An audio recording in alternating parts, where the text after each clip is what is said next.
a Kill Team podcast where we aim to help players of all skill levels supercharge their game and separate the signal from the noise. I'm Mark Meyer, joined by Kill Team heavyweights George Pratt and Joe Gallo, and coming at you from the Triangle region of North Carolina. Thanks for listening and enjoy the show.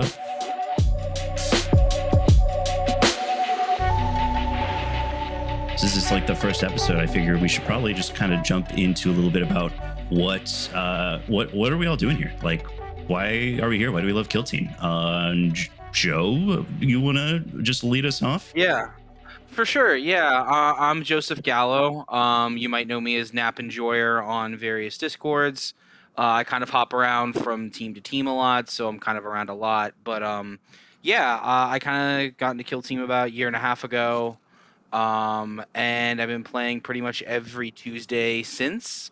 I've gone with my buddy George to quite a few larger tournaments. I've done pretty well for myself too. I got second place at ATC last year with Felgor Ravagers.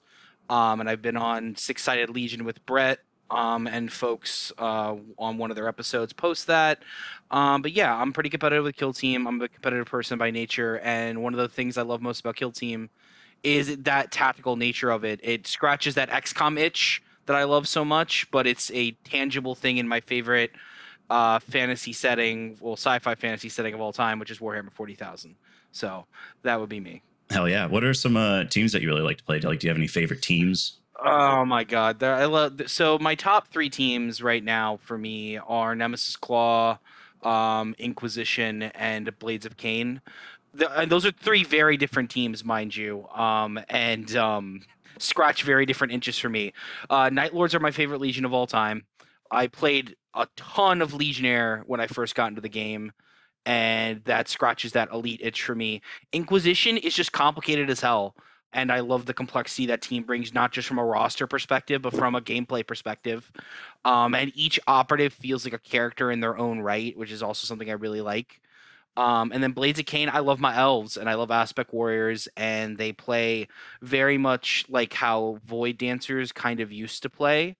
Shout out to Joey for getting fourth place at GHO, by the way, with Blades of Khaine. That's a very hard thing to do with Blades of Khaine. But yeah, those are kind of my top three right now, and I'm kind of bouncing between those three. Shout out to Heart King Jaegers, though, because Jaegers have been a ton of fun lately, too. Hell yeah, I know you were really excited about the Jaegers. Speaking of GHO, George, you were just at GHO, and we're going to get to that a little bit later. But I do want to start off just the same sort of thing. Like, what's your vibe? What got you into Kill Team? You know, what are some teams that you really like to play?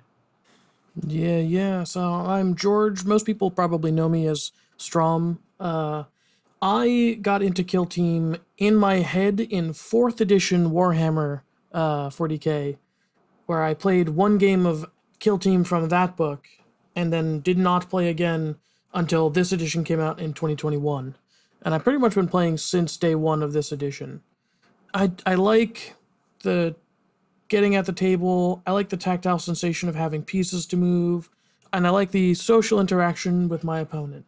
You know, that's the most important part. But I am a competitive person by nature, and so I do enjoy the skill expression of playing such a complicated game as Kill Team. That's really what I enjoy the most about this game. As far as my favorite teams, I'll do top three because I own almost all of them. So my top three are probably going to be Legionary. I'm really enjoying Brood Brothers right now. And, man, number three, what a spot. I want to give it to an elf team.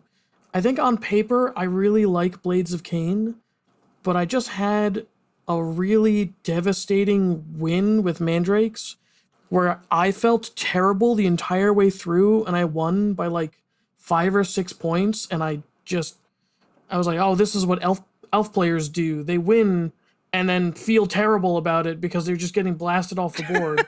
And I was like, I don't know if I can deal with this. I don't know if I like elf teams. Just like an unethical win. Yeah, I was like, I don't. Okay, to be fair, that might be an outgrowth of Mandrakes specifically. I can tell you for a fact the only time I've ever felt bad playing elf teams is my final match in my first tournament against Gellerpox, because the board was particularly thin and I felt very bad for my opponent. But that had nothing to do with the goodness of Corsairs. It had everything to do with my opponent couldn't hide hulks behind light terrain. Oh no, I got absolutely annihilated and still won that game, and it felt weird, felt bad for me. I don't know if I can settle on a top three. Yeah, I mean, I'd say like you more than anybody else I know probably like bounces around teams the most.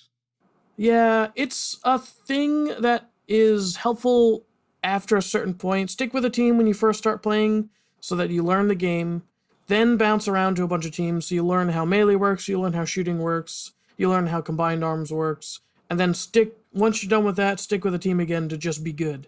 I have yet to commit to that last part. And one thing that you didn't mention, just kind of like while you were talking about yourself, is that you're probably like the main tournament organizer in our area, like the Triangle of North Carolina. And I mean, you've like done like some pretty cool stuff. Like obviously, like the Triangle Open back in January was like a pretty big success. Like at least Yep. as somebody who attended, I thought it was dope. Yeah, as somebody who ran it, I thought it was dope. I'm very excited to run the next one. It's probably not going to be in January, so it doesn't compete with LVO. It's going to be a little later, probably April, May. So I'm trying to source other venues so that we can make it bigger next I time. like that because then it's like, the folks who are going to be traveling to North Carolina to, compete are going to get like the full North Carolina experience because they're just going to step out of the airport and it's just pollen covering everything, just more so than like anything they've seen in previously. It's going to be nuts. We can call it the Yellow Snow Jamboree instead of the Triangle Open. Oh, then I can do it in Greensboro. Yeah, there you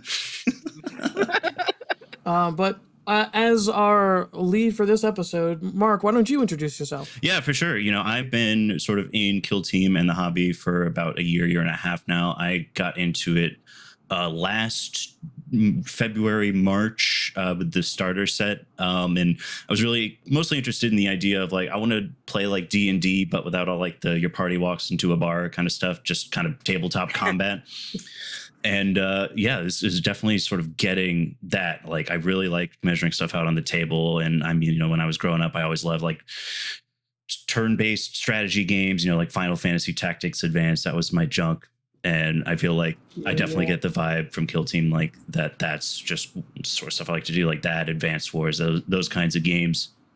Last year, I played almost exclusively the starter set teams. I played a lot of Vet Guard and Commandos. And then this year, I've really just been trying to do like different stuff. Played a lot of Hearthkin Salvagers, been playing Gellerpox. It's probably my favorite team right now. And then like I've been messing around with like the newest teams. I tried Brood Brothers out for the first time over the weekend, liked them. Been enjoying Nemesis Claw as like a first foray into a 3 APL team. And man, I love Kill Teams. It's so much fun. Great game. Yeah, man. I'm just, and this is something maybe we'll talk about in a later episode, but because this whole third edition on the horizon thing for us, I think is something we all hope is a smooth transition and they don't change too much and keep intact the game that we love. Yeah, I mean, I think gameplay is just like really, really tight. And like to George's earlier point, like I love just being at the table and like, everybody around here is just like an absolute like S tier, like sportsman or sports person. And just the friendship is just awesome. It's competitive, but it's not like feels bad competitive, like, playing like an online game sometimes can be. Like literally, I think in the entire history of this like thing that we have in the Triangle, we've had maybe one issue the entire time, like coming from a player that I can recall. But yeah, everyone in the Triangle's great, and I'm really glad I found community outside of D&D and stuff like that, which is so hard to find and so hard to connect with people nowadays.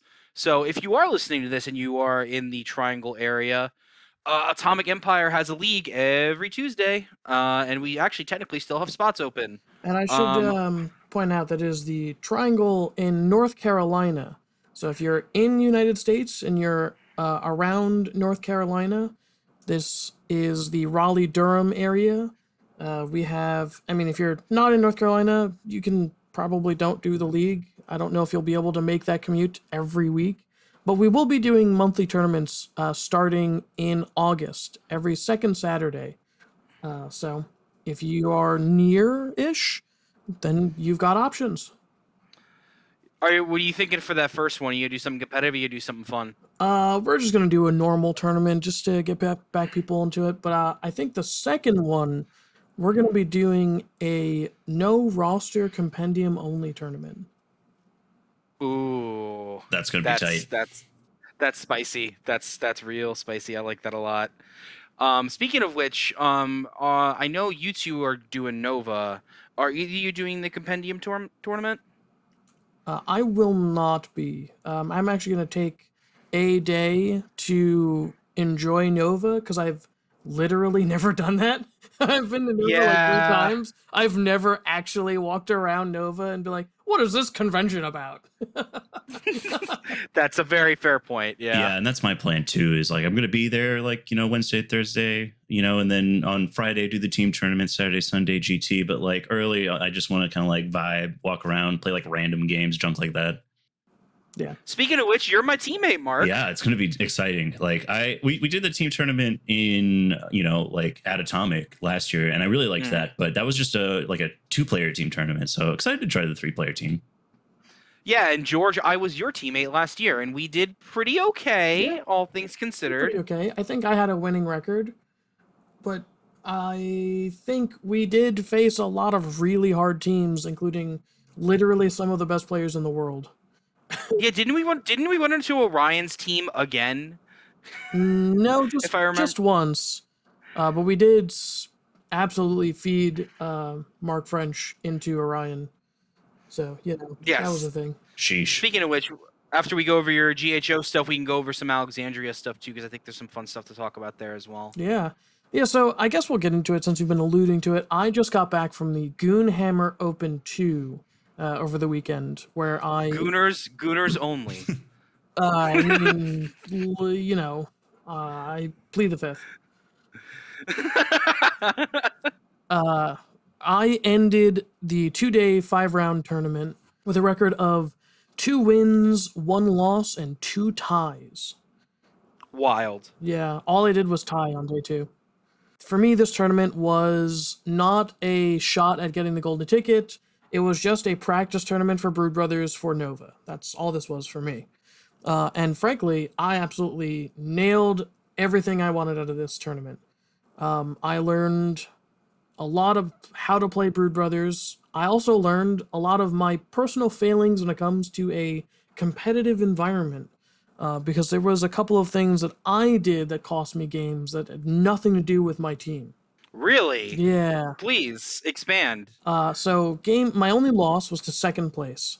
And I lost that game because it was last game on day 1, and I was just tired enough where I didn't realize that I wasn't keeping track of the board. So I didn't know where his crack grenade was, and so I fed him my Primus on turn 1. Just gave it to him. Ouch. Just ate a crack grenade to the face.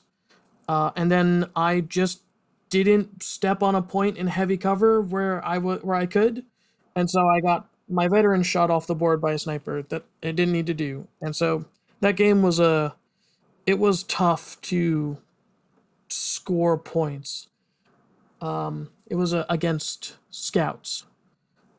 So that one was entirely me just not keeping the board state in my head. Just didn't bother to remember where stuff was. Now, was that because of fatigue from the overall tournament? Like it had been 3 games in a row, or was that something else? I'm sure it was fatigue from my first game was, all things considered, a pretty chill game. I think I was playing a newer player, and so I totally maxed out. It wasn't a particularly difficult game. It was a fun game. But then I played Mark Garrett, who is the Garrett's father, and he was playing Phobos, and it was loot on the layout where 4 objectives are on the center line. A 2 APL team can't loot that board on turn 1? Like, what am I doing here? And so I played my Tookus off to squeak out a 1-point win in that game. And you finally got to play Mr. Garrett, which you've been asking for a while now. Yeah, it was great. It was a fantastic game. It was probably the most fun game I had that weekend. And it was super tight. It was the hardest game I played. And I think I just didn't realize how tired I was after that game. And so I just didn't keep track of everything else. Yeah, I think there's something to be said in like longer tournament formats, playing especially multi-body teams. I mean, I'll tell you for example, the Triangle Open's a fantastic example. I was playing Inquisition, and we had so many rounds in that tournament. And I mean, I remember I said to you, George, I was just like, I can't play this team anymore. My brain hurt. Like I just like I can't sustain high level play with that team because it's like they're so fragile, and one mistake can cost you so much. I mean, in my game against Day, like I made one mistake that cost me the game that could have been a win and ended up being a tie, right? It's hard. It's very hard when you have 13 bodies to keep track of. And even with Brood Brothers, it's the same thing. You have so many bodies to keep track of that all need to be doing specific things at the same time. Yeah, and my last game I got a tie instead of a win because I didn't take over my command point counter in the strategic phase. So I looked over to say, "Oh, I need my dash now. Do I have command points to do this?" I saw no command points and went, "Did I spend any strategic ploys? Why would I do that? They're useless. I guess I must have." But I didn't. I just Ooh. forgot to give myself my command point. So instead of winning that game, I tied. Oof. Which actually probably would have gotten you in top 10, probably, yeah? Probably top 5. Yeah, which would have been awesome. But I mean, either way, it happens, you know? Yeah, and that's what I learned about myself. I need to find ways to fight the fatigue, right?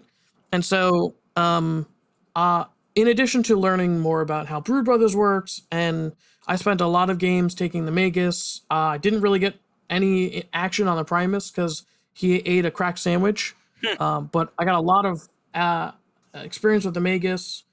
I got a lot of experience with, taking various different stuff on Brood Brothers. I just need to think of ways to make keeping track of command points and, other out of board state stuff easier because that Absolutely. is a part of the game. Yeah, absolutely.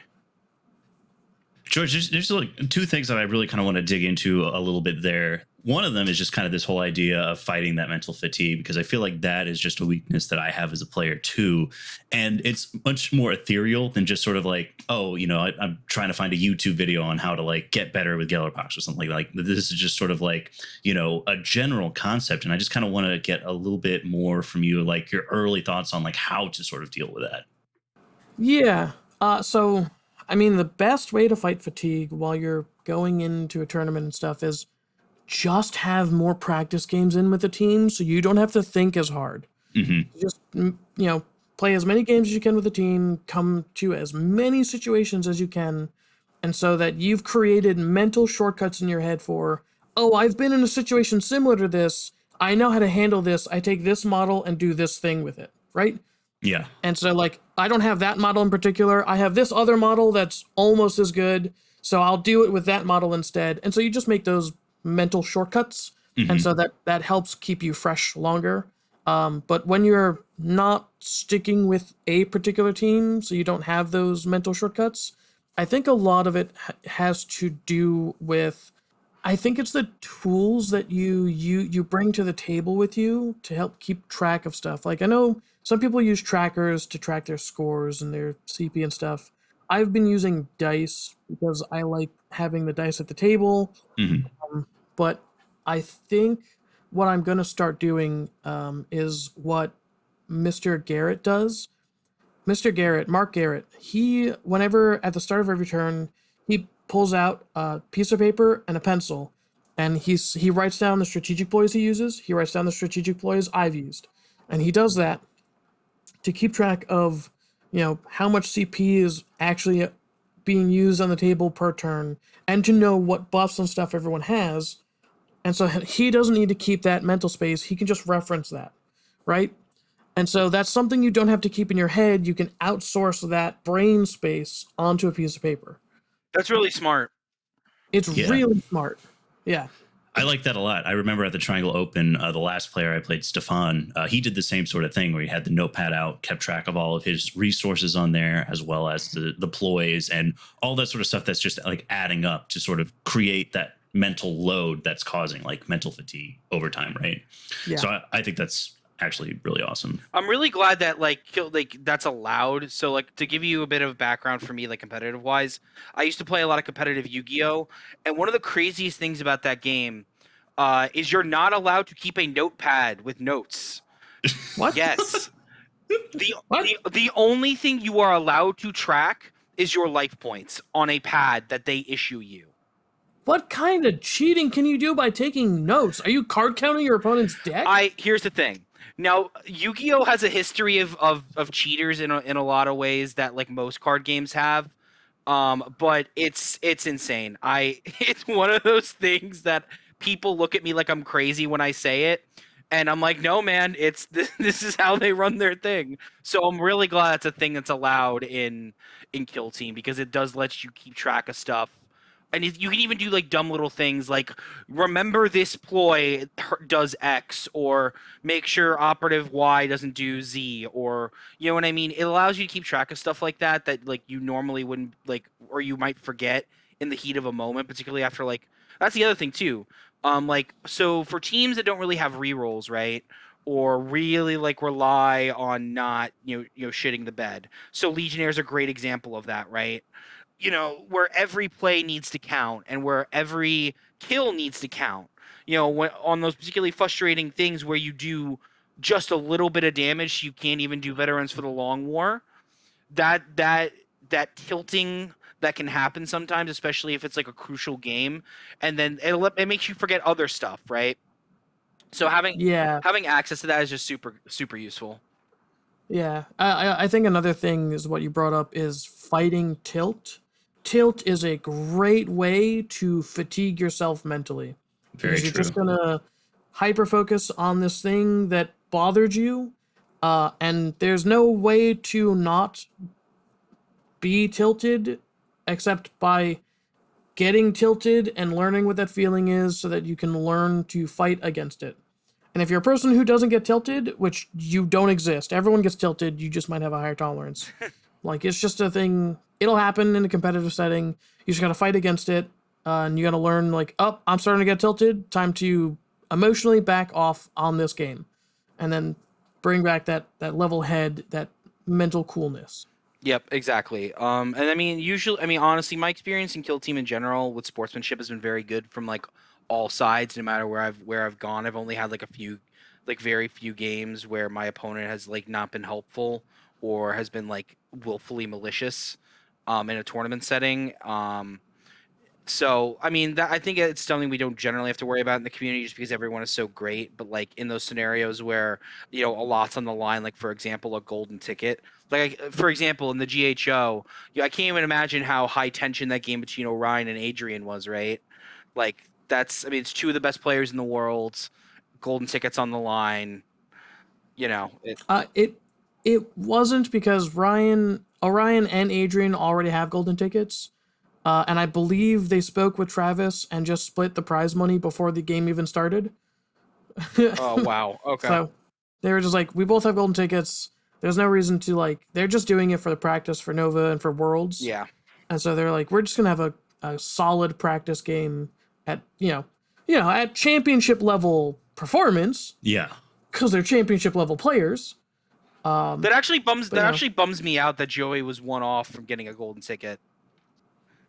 Yeah. Which can we talk about that a little bit? Just because I really, really want to talk about that. For those that don't know, Joey Cruz, I believe his last name is, notorious Void Dancer player, went 4-1 with Blades of Khaine. Now, for those of you that pay attention to the meta at all, Blades of Khaine have been viewed mostly by the community as needs a buff, for the most part. And I would agree with that sentiment. However, I think what Joey just proved, and if you look at his tournament report or anything he's been talking about regarding the tournament, the man ran mono Banshees the entire run. Now, No way. yes, he did. He ran mono Banshees the entire way. However, Mr. Orion thought that Scorpions might have been the pick into Gellerpox, which was the one game he lost.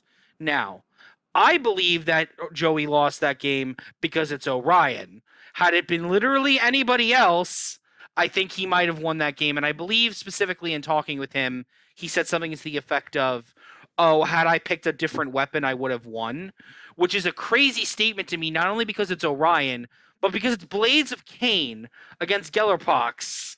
Now, you and me, Mark, we've played this matchup before. As me as the Blades of Khaine player and you as the Gellerpox player. So you know how much of an uphill battle that fight can be. So I really want to emphasize how impressive that was by Joey and just really give him congratulations. It's an extremely well-deserved fourth place, and I hope he is able to go to Worlds with them because that would be a great representation for that team. But in general, my read on Blades of Khaine right now are they definitely need a buff. However, I don't know if even the buff everyone's been asking for, which is getting balanced on the Dyers, would really kind of fix their core issues. And I don't know what else you would do to fix the team. Well, I mean, if we're just going the scouts route, just give them an extra body and make their chain blades 4/6. Am I right? Yeah, easy. What do you think are Blade's core issues? Because I don't see the team as like in need of buff territory. They I think are the extremely fragile. yeah, but they're elves. All elves are I extremely know, fragile. but It's true. That's not a thing you can change. That's a design principle. that's fair. It's just, for example, like let's say scouts go back to exactly where they are. Blades of Khaine have a basically impossible matchup into that team that is semi competent because those 4/4 shotguns that hit on twos. Like, what do you do about that? You just try to not get shot and play the game, which is, I mean, and I'll be honest, I've beaten Chris in our league before who ran scouts, but I'll be honest too, a lot of that was a huge amount of luck on my part because my rolls just landed and I was able to outmaneuver my opponent. But like for example, against Kevin, for example, who just got the golden ticket with scouts, I mean me and Joey were talking about it during his run. That was his biggest fear was running into a scouts player. Like I said, this is even pre-buff, right? Anybody with like solid damage into them can just get around their tricks by just blowing their face off. And I would think at the bare minimum, maybe Scorpions going to a 3-up might help with that significantly, like a 3-up armor save. But I don't know. Well, what do you think? What is their main defensive tool right now? Like, when I think about comparing them to the Void Dancers, which is kind of, in my mind, the natural comparison as a 3 APL elf team. The Void Dancers have like a ton of defensive tools. Like they've got like they've got all those ploys where just it's harder to shoot them. They're able to like parry stuff out in melee easier. Like what do the Blades of Khaine have right now that's akin to that? And apart from just like the scouts approach of just improve their save by one, like what do you think So that's the thing is I don't know. Because I think a huge part of it is what George is saying is you just kind of got to suck it up to a certain extent because that is elf teams. That's just the way the design principle they've gone with. But that's the thing is like the comparison to Void Dancers is valid, but they have a 4-up invul. Like that is a major thing, especially regarding AP weapons that they just don't have. So literally, if you fire and forget any AP weapon in the game that hits on threes, you're more than likely going to kill an elf in one round of shooting, and that's a major hit to their offensive capability. Though it seemingly in Joey's case, his solution to that problem was just be aggressive at like Void Dancers are warrant to do. Just get in there, kill them, and score points on the back ends. But that's the thing. That's kind of why I like the idea of like getting balanced on the Dire Avengers though, is because it's like it's an offensive elf team. Like you've got tricks to sort of like get around some stuff, but really it's like you're going in there to fuck shit up, right? And so getting just a little bit more of a way to do that seems like a good idea. Like what kind of an offensive buff would you give them? Yeah, I don't think Blades are supposed to be defensive. Their defensive ability is they get to reroll a defense dice. Yeah, exactly. Which I think is fine, but their best defense should be getting up there and just removing the enemy from the board, and so they can't hurt you anymore. Right? Don't let the Batman hurt you anymore. Yeah. Don't let that nasty brood brother shoot you anymore. Yeah, they've got like, they've got power weapons with rending bolt pistols, or 4 or 5 rending chainswords with rending bolt pistols. Everyone's 3 APL. So into 7 wound like guardsmen, 7 wounds, 5 up save. It's not ridiculous to assume you're gonna get a shoot, charge fight, double You know kill, what? Yeah. charge fight, shoot, double kill. I got a spicy one. Give him the Inquisition roster buff. Give him 30 slots. I mean, sure, but the internal balance on blades is so bad. Why would you take more than 2 Dire Avengers, right? Well, first off, I disagree with that. And second, because the biggest problem with Dyers, or biggest problem with Blades, is they have all these options and the flexibility, and they can only max out on 2 mono rosters if you drop a lot of significant stuff. So, like, for example, the Executioner is 3/7, 5 attacks, lethal 5. So, for example, into Brood Brothers, Joey took that into Brood Brothers, and he was able just to one-shot so many of his guys, but that was at the expense of being able to go mono Banshee, right? So, because there's just so many tight slots that happen. It's the Legionary. No, the Executioner is on a Banshee. That's what I meant. Yeah. But he couldn't go mono Banshee because you filled up the roster. Once you start filling up the roster, you run out of spaces real quick. Yeah, and it's an interesting point because you think about you might want to do certain matchups where you're going mono scorpions to get more access to that super conceal aspect ability, getting to use that multiple times per turn just to keep everybody safe. Yeah, and I think Joey's run proves my point about Dire Ventures, where he went mono Banshee most of the way through, and he did excellently. I just don't think you need to use Banshees on Blades of Khaine because their most efficient pieces are all melee focused. And because the internal balance is so horrendously off. Like, it's fine if you give the Dire Avengers balance. Now they are a viable, tool in your toolbox. I could feel happy running a full Dire Avenger list if they had balanced. Which honestly, into some matchups, I mean, you give them all the weaponized Panoply, and all of a sudden they have Space Marine fists. They're not terrible as it like a all comer into like weenies, right? So like for example, into Brood Brothers, into Vet Guard, right? They all of a sudden become like these massive threat because now I can just run to you, do some Eldar karate, and snap your neck, and then I can, in addition to that, just shoot you with my really solid gun, and now you have no cover as well, right?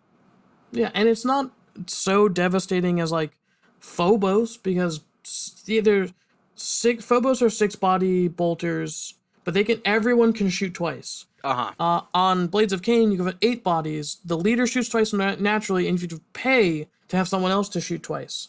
So it's 12 shots on Phobos, which just those guns wreck guardsmen, right? 7 moves, Absolutely. 5 up save. They'll take pieces off the board, no problem.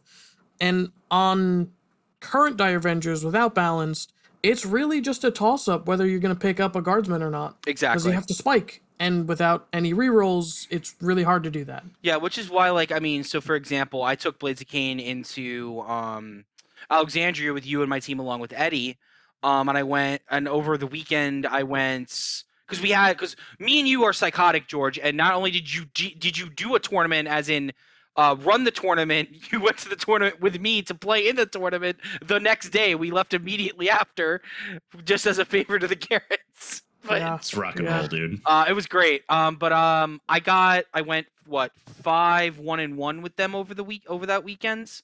And my only loss, to be honest, was just due to dice. But things I learned about Blades of Khaine is like, yeah, they're hyper flexible, and that's the biggest thing I love about them. But had my tournament run been more targeted into things that they're bad in, I very easily could have lost every single one of those games. I just happen to play into teams that they just don't automatically lose to. And that's the thing I really don't like in teams that have like super hyper bad matchups. You know, the big debate in the community right now about like statistics and stuff like that, about how reliable they are and things like that, and who has these matchups and who has this matchups. Kill Team is not like any other competitive game where you can reliably take a team or any. Let's use like a deck, for example, in a TCG. into a tournament, and that it's going to reliably perform because there are certain consistency components. This is a dice game at its core. At the end of the day, you could play the most consistent team in the world, and George will tell you this more than anybody. It doesn't matter if you can't roll dice. Yeah, I have numerical proof on how badly I can roll dice. When I went to the tournament and played Kazakin, and for 5 games straight, I spent 12 of 14 elite points on turn 1 or turn 2 when I started shooting. Yeah, and that's my point. Is like Kazakin's another one of those teams. They like seemingly they got this massive buff in the way that their dice work now, but now they were doing as bad as pre-nerf scouts or pre-buff scouts, right? So what's the solution there? I have no idea. I mean, I do. It was not the laziest buff they could have given them. Remove some of the restrictions on their useful ploys so that people will use them instead of just ignore them. Like there's so many other things they could have done, and they went with the least interesting buff. It's it's disappointing because I think Kazarkin can be really, really good, but now in order for them to get buffed in the way they need to walk back the elite buff. Yeah, I think it's just it is what it is. It's Games Workshop's design principle. So I think real quick, since we all are going to Nova, I think it'd be prescient to talk about what teams we're really thinking about bringing into that and what we're worried about team-wise going into that event. Because I have some opinions on that, and I'd like to see what y'all's opinions are before I share mine. I would hope you've got opinions. We have a podcast. That's kind of what this entire thing is. Well, that's what I'm known for is opinions, if you haven't been able to tell the last couple of days. Anyway, go ahead. I just loved when they called you the Stephen A. Smith of Kill Team on the Discord. I was dying, dude. That was pretty great. Yeah, I mean, oh man, did y'all ever see that clip of the him analyzing Mewtwo? Yeah, that was pretty good. That's exactly how I felt in that moment. I love that clip of him also talking about, I know North Carolina, Burlington, Saxpahaw, Anyway, so let's see what y'all are thinking going into Nova right now. Yeah, what are your thoughts, Mark? Yeah, so I think where I'm at right now is I'm probably going to take Gellerpox to Nova. I might go Brood Brothers. I've only played one game with Brood Brothers so far, and I liked them. But just kind of, where I'm at right now, I'm thinking about Gellerpox. One of the things I've really liked about them in a tournament setting is it's like a preset roster, right? I'm not using as much of like my cognitive load, like immediately trying to decide like, with the Hearthkin, if I'm going to take the Lugger or if I'm going to take, well, obviously I'm going to take the Lugger. I love the equipment points, but choosing between this, that, and the third, like right off the bat, and I'm not going to spend a ton of, mental load picking out what bugs I'm going to take too. Like as soon as the game starts, like they're over there picking stuff out. They're picking tac ops. I'm already thinking about where am I going to put my barricades? What are my groups going to be? Those sorts of things. To your earlier point, I think that I've got some of those like shortcuts, those like mental heuristics in place. Like I know as soon as I look at the board, okay, this is where I'm going to want my Flesh Screamer to be. This is, where I'm going to want Fulgrar to be. And then as things start to kind of move from there, it's like, okay, who's going to go last? I feel like I'm in a position with that team where I'm able to sort of get ahead on all of the sort of mental parts of the game and work more about playing my game. The things that I'm worried about, like scouts, like a really hard melee team like that. I think part of it is I just haven't had as much practice like with Gellerpox into melee teams. And then, just open board in general. Like, if you put me on Into the Dark with Gellerpox, I just am so confident. Whereas like just solving, like, I think back to like my very first game with Gellerpox against you, George. You were playing Kazarkin and it was Dorito deployment. And I just had no idea what to do. Where am I going to put all these dudes? And it's just a problem I haven't really had to reconcile since then. Yeah, I think my first 2 games as Kazarkin were against you and Day. And in both of those games, I didn't really use elite points because my dice just rolled 5s and 6s, right? It was great. And then like every game after that, I rolled 1s and 2s, and it was awful. Mm-hmm. Yeah, and another thought with Gellerpox, just the idea that I've had, like going into the last tournament, the tournament we had in May, I think it was, I've really been thinking about it in the mindset of you have to be at least a little bit lucky to win the tournament, right? It is a dice game. Matchups are something you have no control over. And so you got to be a little bit lucky, but you also have to, be good enough at the game and with your team to sort of capitalize on that luck. And one of the things I like about Gellerpox is they have a lot of opportunities to get lucky. You're rolling a lot of dice. If I don't hit my shot when I'm shooting with like a sludge grub, maybe I'm going to hit it when I'm charging with somebody else. Or if I miss my saving throw, I've got an opportunity to get lucky with the Feel No Pains. Yeah, I like Gellerpox. I think they're a really fun team. I think so too. And I really like my models. I tried to put both feet in them when I was painting them. Yeah. I'm pretty confident I'm going to take Brood Bros to Nova. I got to settle on something. I took Vet Guard to last Nova. And I learned that it is hard to play at a high level game after game with large teams. And so I'm just going to do it again. Hopefully with more practice this time. Yeah, I mean, to be fair, you didn't have a lot of practice games in them going into that. Yeah. So I did pretty well with Vet Guard at last Nova. Again, I got a number of ties. But Nova doesn't do ties. Goonhammer Open, ties are a result you can get. At Nova, they have like on-table tiebreakers that determines a winner and a loser. And as a TO, I personally think ties are fine. They're part of the game. Tiebreakers should happen in placement on BCP or whatever. But I think Nova uses a bracket system.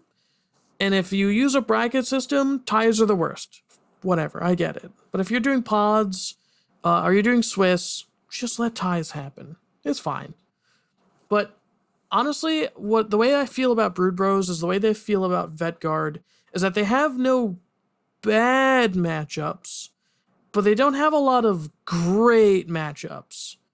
They just kind of have okay to good matchups across the board. And it's just because everyone is so squishy that if you make mistakes, you just lose people. And so you just lose the game. But there's enough punch and reliability there and tricks where if you just play well, then you can catch people off and you can just, pick up models off their team before they can do stuff with them, and then you win the game. Yeah, I think that's fair.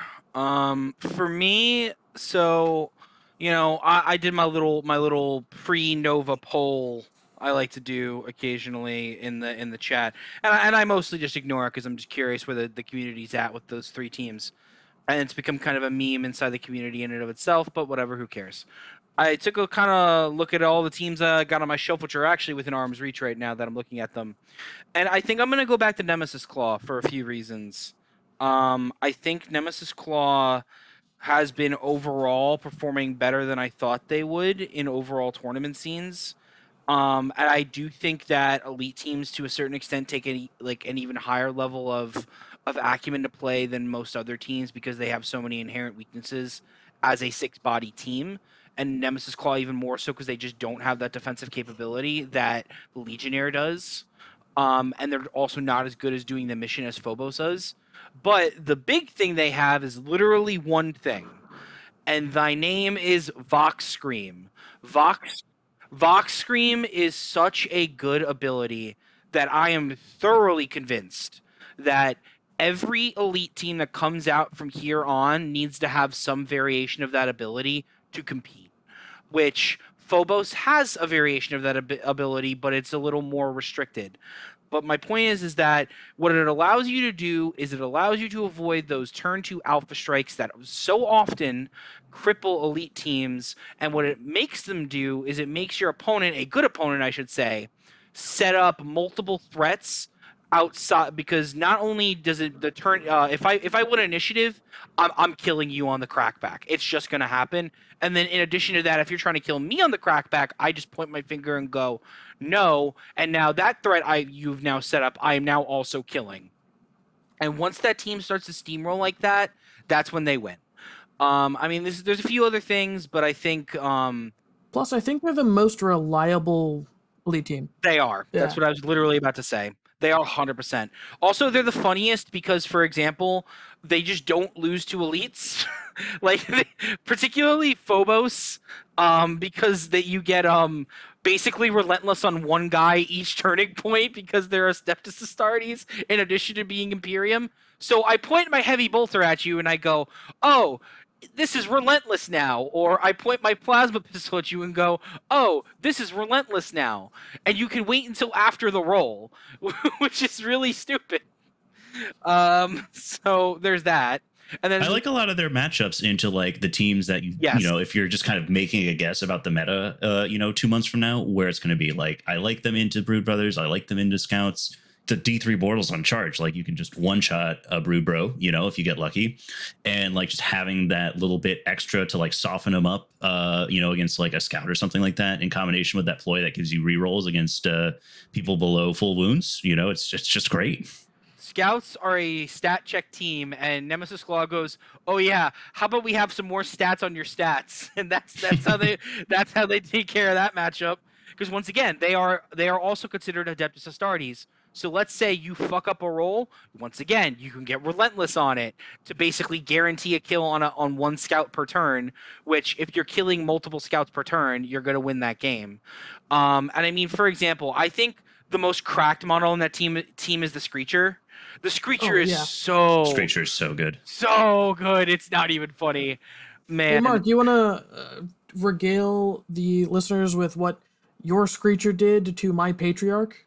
Yeah, so George and I played a game, Brood Bros versus Nemesis Claw, and it was my first game with Nemesis Claw. He brought the Patriarch, and I was obviously, a reasonable amount of fear. The internet said Patriarch's good into elites. That's what I heard. My whole thing was, as soon as you deployed him on that side of the board, I'm like, okay, my Screecher's going over there. So off the roll, you're just, one worse to hit. You're going to hit on threes.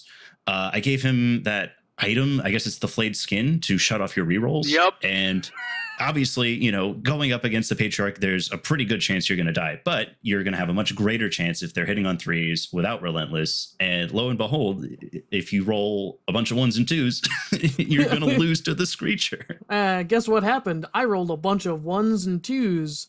And so my Patriarch was like, well, I guess I'll hit you for 6. I guess I'll have my remaining crit parried, and then I'll take 15 damage. Mm-hmm. No big deal, because I think he just rolled crits. I mean, like, I rolled a bunch. Like, he's got relentless on his dice too, so it was insane. Hit everything. And then at the top of the next turn, I tried to save him with the Get Down, Mr. President ploy. But again, like I was talking about at the Goonhammer Open, I wasn't present enough in the game to hear Mark say, I pay for fight twice. So I just handed him my veteran and the Patriarch because he just fought twice. Oof. That's rough. But generally I'm not scared going into Nova. I think we're gonna see a lot of Brood Brothers and Scouts.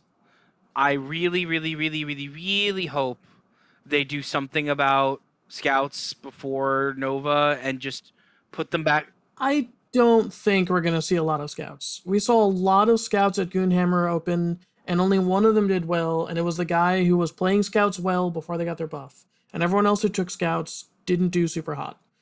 I think we're going to see Brood Bros, Nemesis Claw, and Mandrakes at Nova. I mean, I have a Dominus Nox brothers. I am a Night Lord to my core, and these two can confirm that I love my Night Lords before they came out. And in fact, funny story about that, when the rumor started to come out that the Night Lord team was coming out, everyone's like, go fuck yourself, Joe. There's no way they're going to make a team personally for you in the Night Lords. And then when it got announced, I was like, I am vindicated. Call me Conrad Kurz. It was great.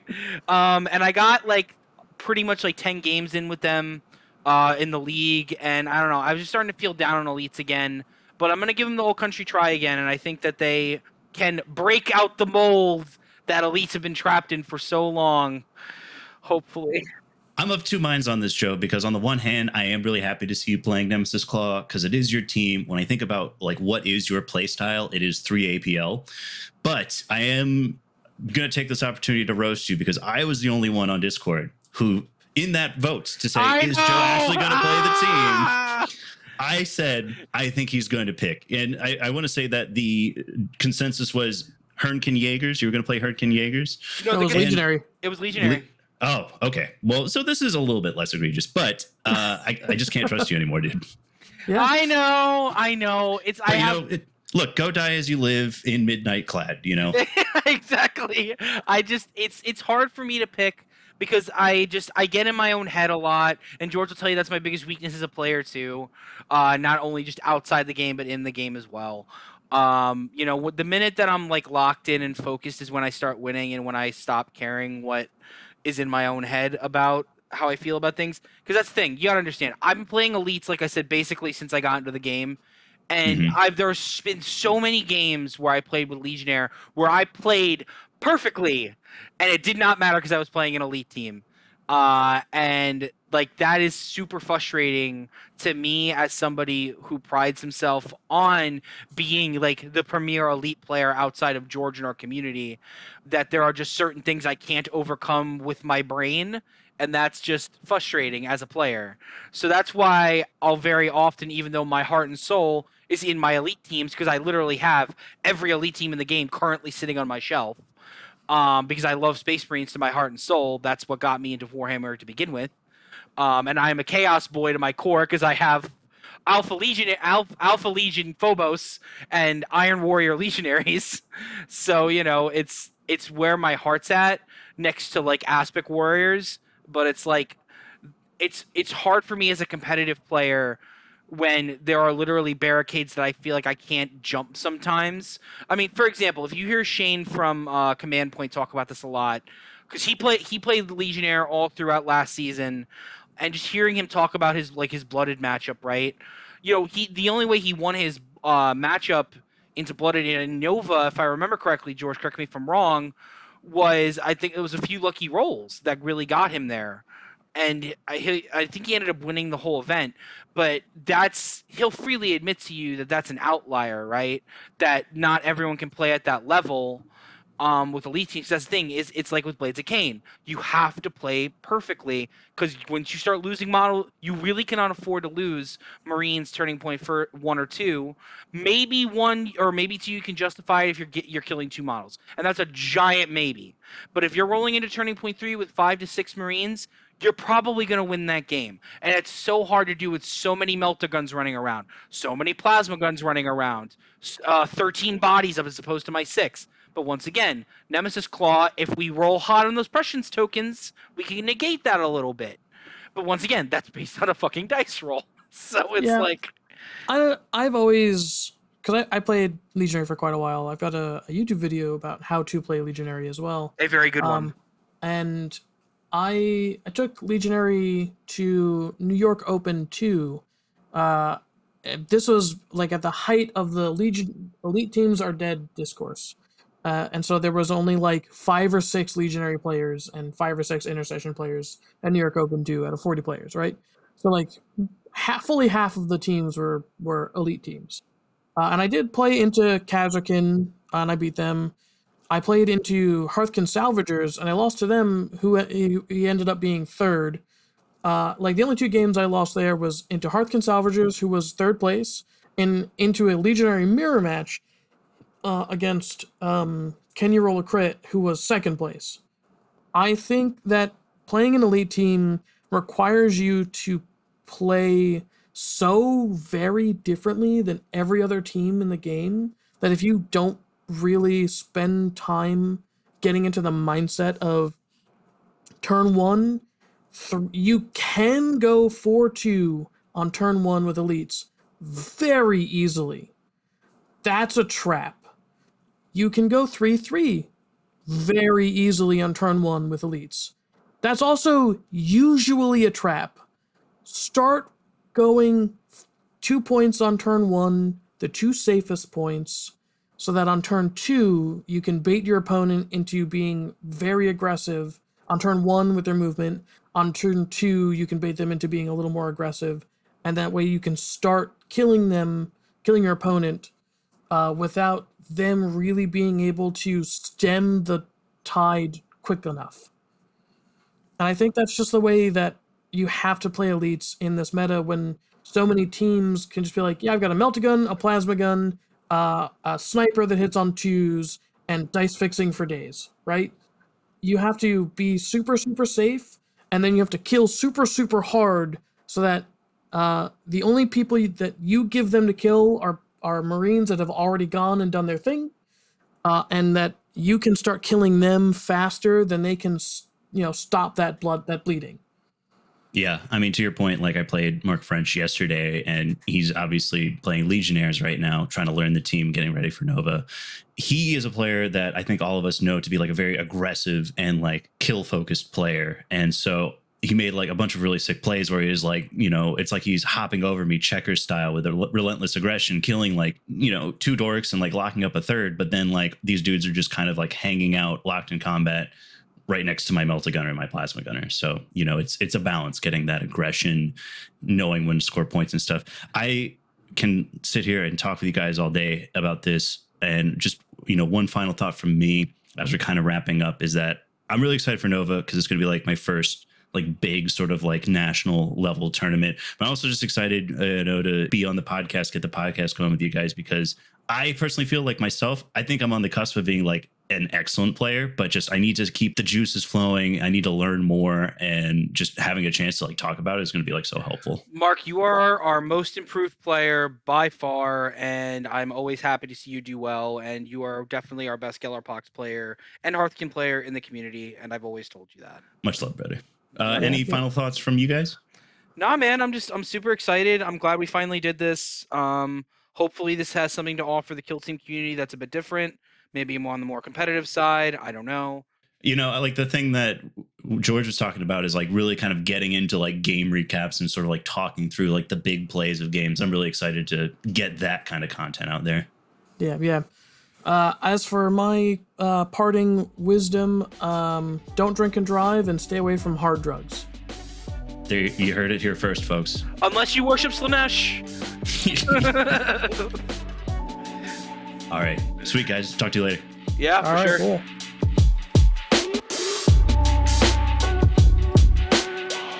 Thank you for listening to Vox Scream. If you liked what you heard, be sure to follow or subscribe using whatever app you're listening to this podcast with right now. We've got more great stuff on the way. We'd love to hear from you too, so feel free to leave a review. And until next time, good luck, have fun, and thanks for listening. Take care.